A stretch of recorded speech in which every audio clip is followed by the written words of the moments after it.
Hello everybody, hi. So it's Soup. As you can see, I'm back to my consistent schedule. Hopefully I didn't just jinx that. Oh no.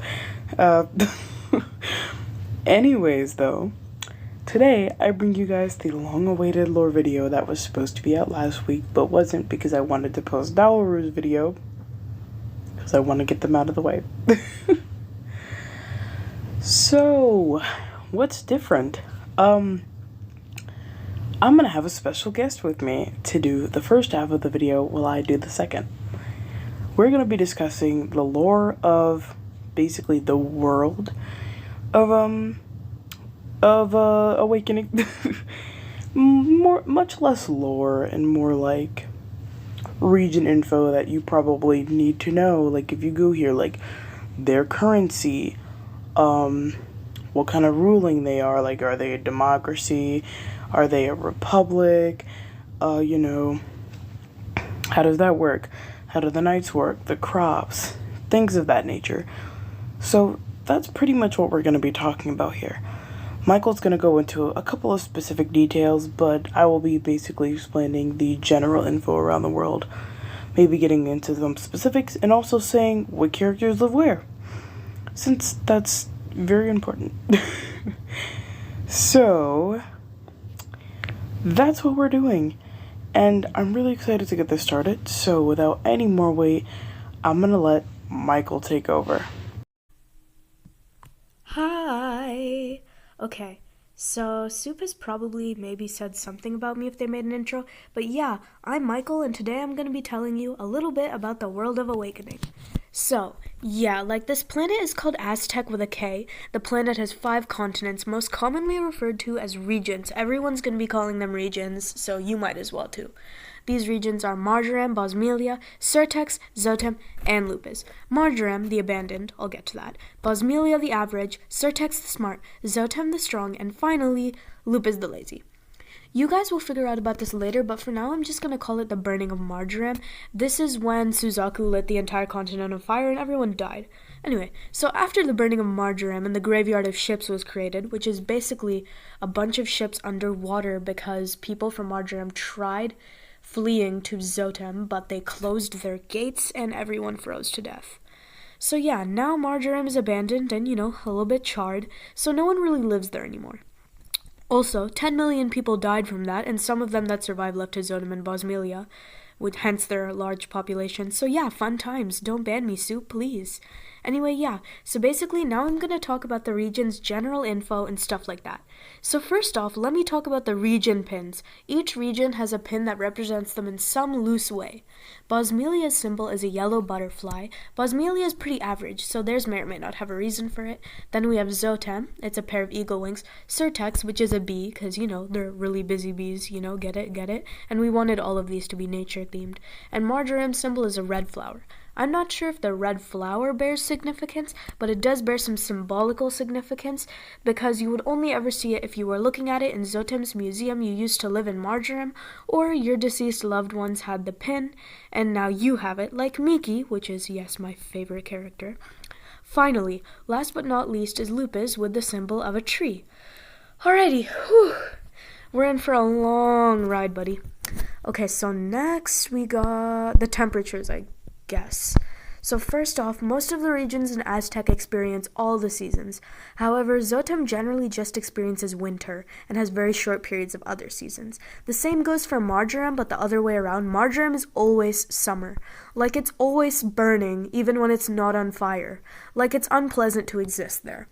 Now for the general size of these regions, this will go biggest to smallest: Bosmelia, Zotem, Lupus, Surtex, and Marjoram. Bosmelia is 20 million square kilometers, Zotem is 9 million square kilometers, Lupus is also around 9, Surtex is 5, Marjoram is also around Surtex. Generally, the populations kind of match with how big the region is, except for 2 cases. Marjoram, with a known population of 0, and Bosmelia, which has a population of 11 million, but technically their capacity is 14 million, so they could technically fit a lot more people there. Anyways, I want to steal this channel now, but besides that, this was a lot. But there is a lot more that Soup has to cover, so yeah, now Soup is gonna bark at you. Deal with that. Okay, well, that was quite the introduction. Thank you, Michael. I guess definitely banning you for this one. Um, so it's my turn to take over. Wow. So let me give you all a brief, quotes around that word, rundown of how this works.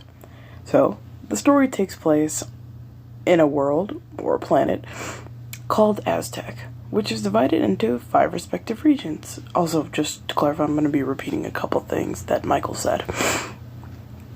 Bosmelia, the most populated of the 5. Zotem, the region with the largest army.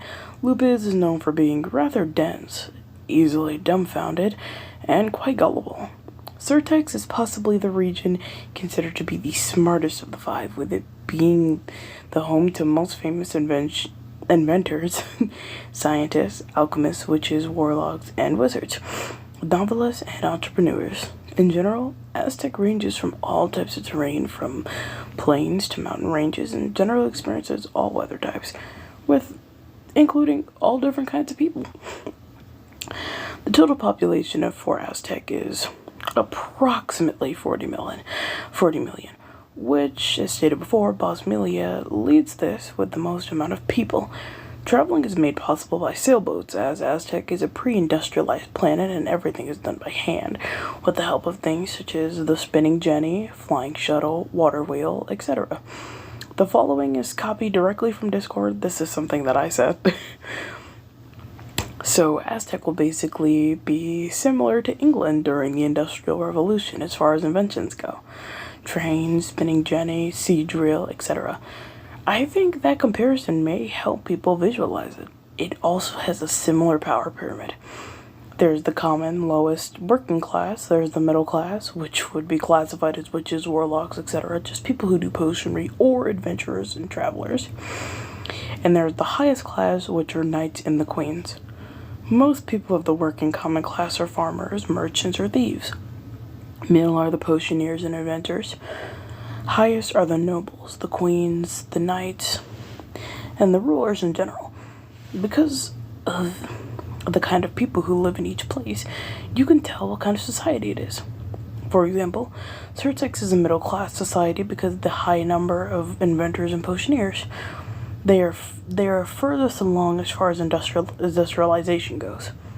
Zotem is a high-class society because of the size of their army, which makes up majority of Zotem's population. And Loop is a slow working class as its society is mainly made up of farmers. And Bosmelia would be considered a middle class because of how many of them are adventurers. The range of vegetation is vast on Aztec. You have every kind of plant.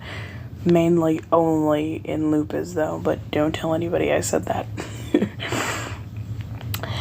Especially in areas such as Lupus, which I just said, due to its high labor force in farming and in mining.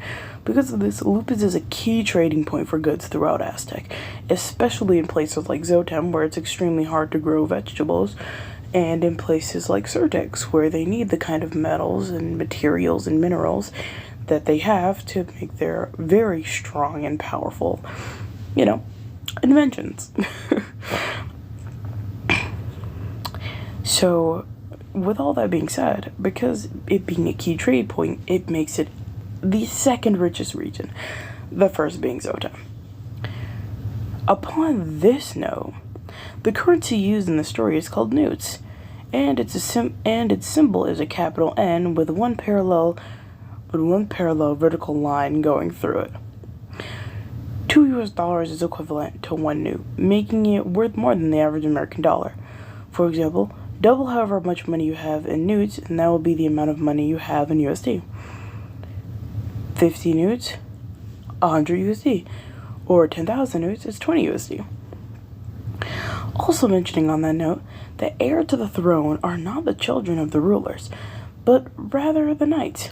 A ruler is chosen from the knights who serve their respective region to prevent an entire region from being ruled by one bloodline, which completely forgot what the word was. Don't come at me. I literally just learned about this and I entirely forgot. So it's almost like a democracy in most regions except Zotem, which is a republic region. Their rulers are chosen solely by the current ruler, who is either dying or is heading into retirement, which oftentimes means they're dying, but whatever, don't tell anyone you said that. Well, in every other region, the ruler is chosen by the people. Because of this system, most rulers don't have children simply for the fact that they want to dedicate everything to their region, and if they don't need to have a child for succession, then why would they?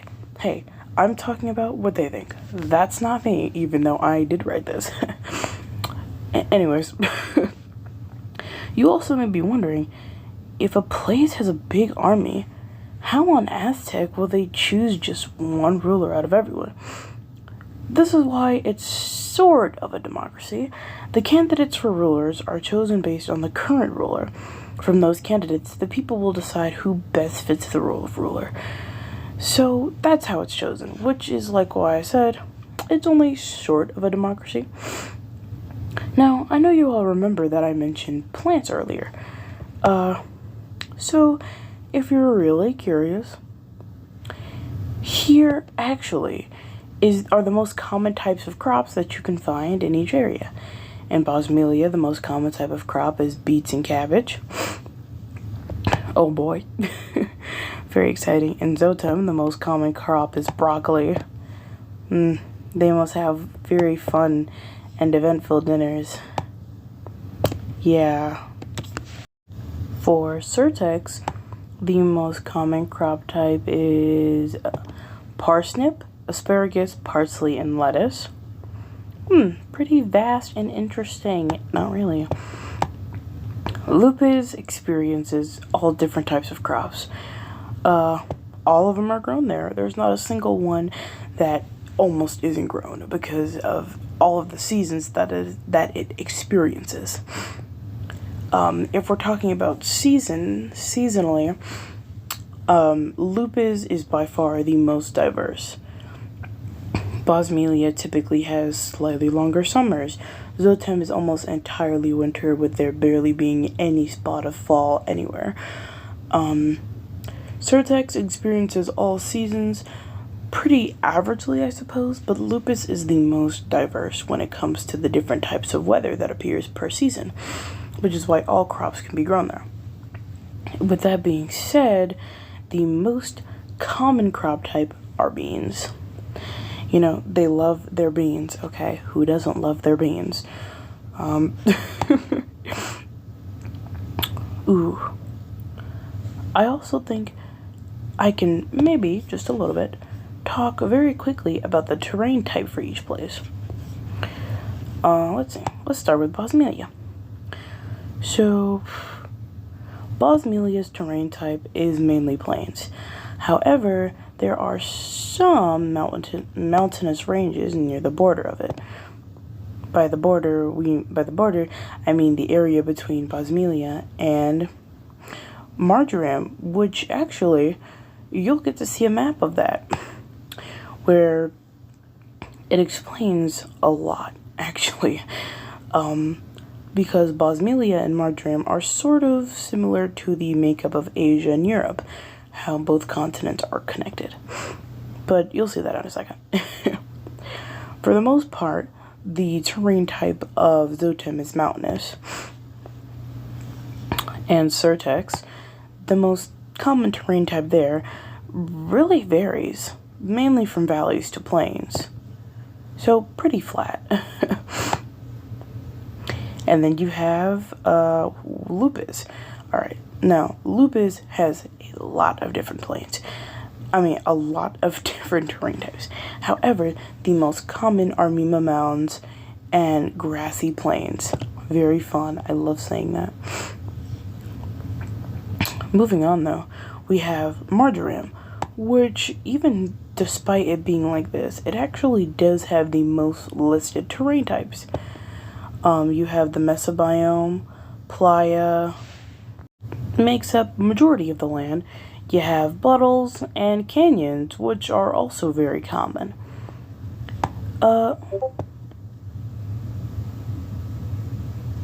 Oh, that's okay.